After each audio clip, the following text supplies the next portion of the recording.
Bonjour Nathalie. Bonjour Eric. Comment vas-tu? Ça va bien. Est-ce que tu peux te présenter rapidement auprès de nos esthéticiennes? Oui, alors je m'appelle Nathalie Craé, je suis Home et Office Organizer, donc je suis coach en rangement et en organisation personnelle. J'aide les personnes qui ont trop accumulé dans leur vie, dans leur maison, dans leur espace de travail, à trier, ranger, désencombrer, réorganiser leur espace pour plus de légèreté. Mais ranger, c'est chiant. Ah, c'est ce qu'on me dit souvent, ranger c'est chiant. Mais oui, alors clairement, c'est vrai que ça peut paraître être quelque chose d'un peu désuet, d'un petit peu, aujourd'hui quand on est dans notre époque, on n'a vraiment plus besoin de s'emmerder clairement à faire ça. Pourtant, le fait de ranger, moi je pense que c'est vraiment un moment où on va remettre les choses en place, qui va nous permettre de préparer la suite, de pouvoir aussi enlever tout ce qui ne nous sert plus, tout ce qui va nous apporter des blocages énergétiques vraiment aussi ici dans votre institut, clairement, puisqu'on parle ici à des personnes qui ont un institut de beauté, donc il y a vraiment ce côté-là. Et puis il y a le côté énergie, je pense que ça apporte, le fait de ranger, le fait de pouvoir dégager, parce que c'est ça aussi. Souvent le mot rangement est un peu... c'est un mot fourre-tout, hein, le mot rangement. Donc il y a le fait de pouvoir faire du tri, c'est-à-dire mettre les choses ensemble et pouvoir se dire il y a des choses que je vais garder avec moi parce que ça a du sens, et puis il y a des choses qui n'ont plus de sens aussi. Donc voilà, moi je pense qu'il y a ce côté énergétique aussi. De tes phrases, il y a deux questions qui vont arriver. Oui. La toute première, tu parles d'énergie. Oui. Mais c'est une perte d'énergie énorme de ranger. Oui, d'accord. Alors ça dépend aussi comment on le fait. Je pense qu'il y a vraiment cette notion de est-ce que je peux inclure le rangement dans mon temps.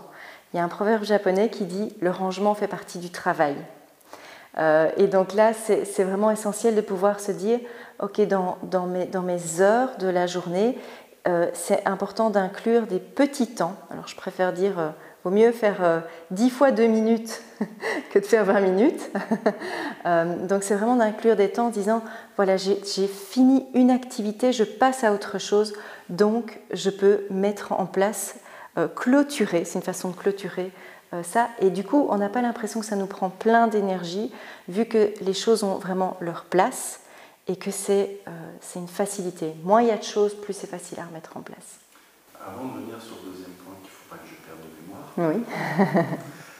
Il y a toutes mes peurs et toutes mes craintes dans mes questions. D'accord, ok. Quand tu accompagnes des professionnels, on est débordé. On passe notre temps à courir. Oui. On a en permanence quelque chose sur le feu. Oui.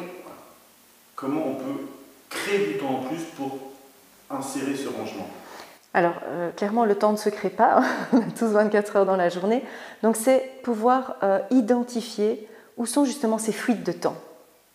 Parce que là, il y a des fuites, ça c'est certain. Quand on a l'impression que nos 24 heures ne suffisent pas dans notre journée, je pense que c'est la première étape, c'est d'aller vraiment voir comment on passe notre temps toute la journée, à quoi est-ce qu'on l'occupe clairement, et qu'est-ce qu'on pourrait vraiment prioriser dans ces moments.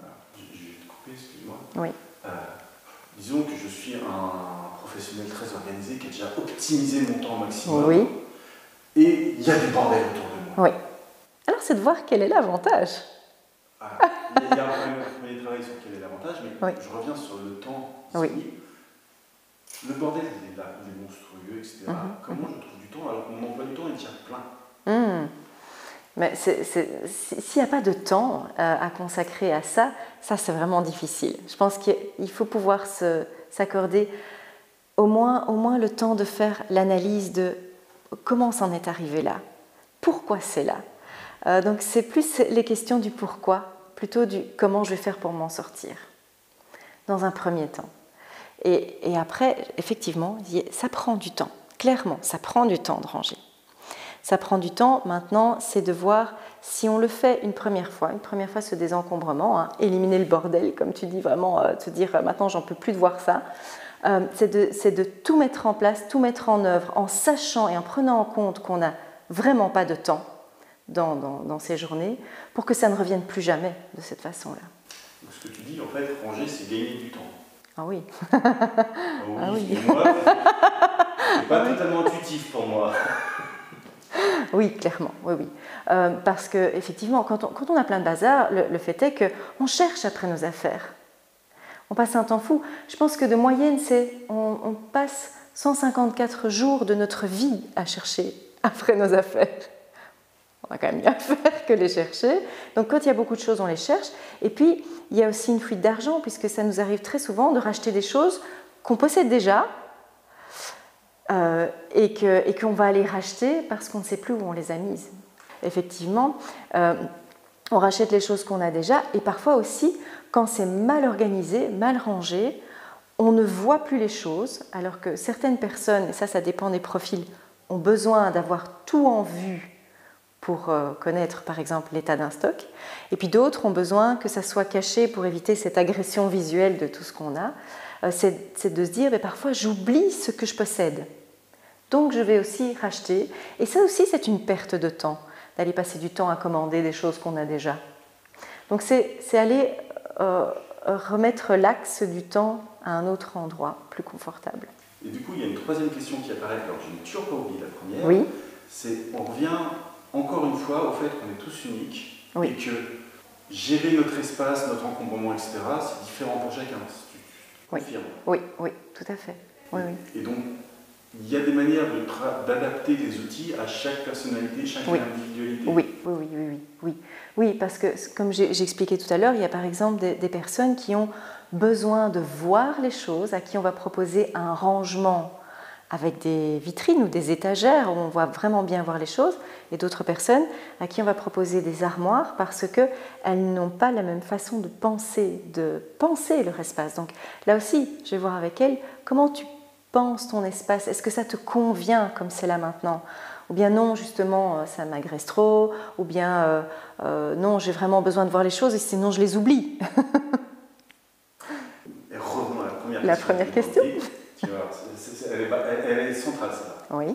Tu as dit que tout le monde ne savait pas ce que ça veut dire ranger. Ça veut dire quoi, ranger ? Ranger, pour moi, c'est l'action de remettre les choses à leur place. Ça signifie que les choses doivent avoir aussi une place. Et que l'on doit donc faire un choix, prendre une décision. Cet objet-là, sa place, c'est là.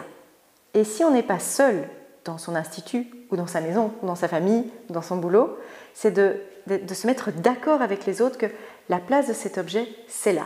Et mettre en place un système, finalement, de classement, de rangement, pour que tout le monde s'y retrouve, pour que ça aille vite. Parce que oui, c'est chiant de ranger. Et donc, c'est pour éviter la grand-messe du rangement. Moi, c'est ça. C'est ça qui, je trouve, qui est casse-pied, c'est vraiment cette histoire de grand-messe du rangement où on se dit, bon, ben, on va prendre tout le week-end à ranger. Non, franchement, le week-end, on a d'autres choses à faire, aller se balader en famille, aller découvrir des endroits, etc., rendre visite à ses amis. Mais c'est vraiment de se dire, ok, si c'est organisé depuis le départ, ça va nous prendre quelques minutes par jour. Et là, ça me paraît tout à fait possible. Et donc, tu as mis un mot qui j'ai senti, elle me fait hérisser le poil. Ouais. Donc, je fais, tiens, celui-là, il est bizarre. Système de rangement. Oui. Classement. C'est des gros mots. Ah, ben, ça veut dire quoi adapter une entreprise quand le rangement est... On sait qu'on en a besoin, on sait que ça va libérer l'espace, on sait que ça va libérer l'énergie, mais on a déjà tellement de choses à gérer entre la compta, les clients qui sont quand même le cœur le plus important, la propreté de l'institut qui est encore plus important, même si le rangement, est-ce que ça se relie question. Ça veut dire quoi système de classement ? Parce que moi, c'est un mot qui me fait peur. Oui, je comprends tout à fait. Alors, c'est clair que souvent les systèmes de classement, on voit ça comme quelque chose de très compliqué. Donc c'est de voir comment est-ce qu'on peut simplifier au maximum. Pour moi, je vais prendre l'exemple du pot de crayon. Le pot de crayon ou le pot de stylo, c'est déjà un système en soi. C'est de dire, si on a l'impression de chercher toute la journée après un stylo ou bien d'avoir quelque chose qu'on utilise tout le temps, tous, si on doit passer son temps à dire « t'as pas vu », alors les phrases qui commencent par « t'as pas vu ceci », c'est de juste les remettre à un endroit précis. Parfois... Tu veux dire que c'est le premier trigger, « t'as pas vu », tu fais « tiens, il y a un truc à faire ». Il y a un truc à faire, oui. Si cette question revient tout le temps, ça ne va pas. Donc il y a une forme de... C'est vrai qu'il y a une forme de... Je vais dire un mot qui va te piquer aussi, c'est discipline, discipline à mettre, mais dans la simplicité. Si on fait un système de classement qui ressemble à une usine à gaz, non, laissons tomber. On n'a pas le temps, Donc il faut des choses simples, efficaces, posées, rassembler aussi tous les objets qui ont quelque chose de commun. Voilà, les stylos dans un pot, moi je trouve ça, voilà, on cherche tout le temps après. Et donc ce que tu dis, c'est j'ai 5 stylos. Oui. Je fais un pot pour mettre les stylos, je n'avais pas les 8 pots que je répartis dans l'institut pour que le crayon soit quelque part dans un des 8 pots. Non, c'est ça. Donc vraiment, et si parfois on a quelque chose qui est sur plusieurs étages, alors je trouve important d'aller remettre le même système à chaque étage, en disant, voilà, on a voilà, le pot de crayon à chaque étage sur le coin du comptoir, par exemple. Donc ça me paraît, voilà, mettre en place des systèmes qui fonctionnent. Merci beaucoup, Nathalie. Merci, Eric, à toi.